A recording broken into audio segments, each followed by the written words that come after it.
prendê-las? Isso é caso de polícia! Estão entendendo?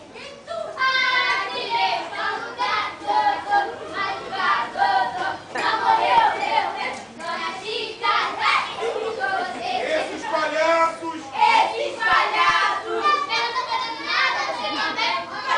Fala se vocês vão, hein? Vocês serão presos! Serão acusados de cumplicidade com Filipe Bravo!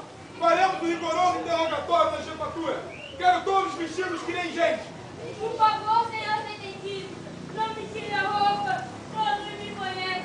O que vão dizer de mim e meus 17 filhos?